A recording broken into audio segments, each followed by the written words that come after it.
Industry insiders suggested their company was valued at around £35 million, meaning the couple, who were sole shareholders at the time, could have made as much as £24.5 million in the deal.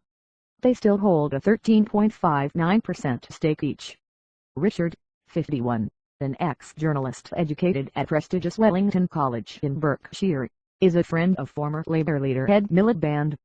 Anna, 47, is executive producer on the show. It took 4 years of pitching Bake Off to get it commissioned, says Anna.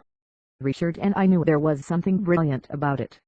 The couple live with their 3 children in a £3.5 million 6-bedroom house in Upmarket Clapham, South London, having upgraded from a £1.6 million property in 2011.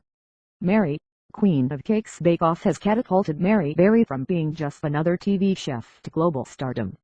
The 80-year-old, who made her TV debut in the 70s and has 70 cookbooks to her name, has whipped up an empire worth around £15 million.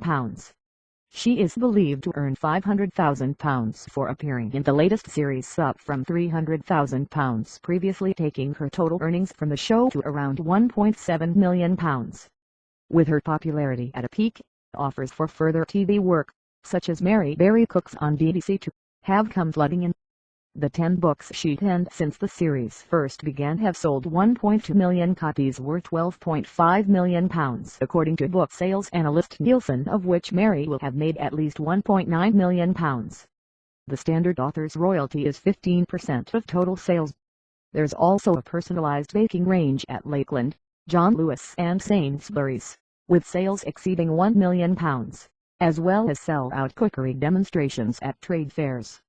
She's signed to Kruger Count Talent Management, which charges between £10,000 and £20,000 for her appearances. Last year, Mary sold the range of sauces she used to produce with her daughter Annabelle for £2.55 million.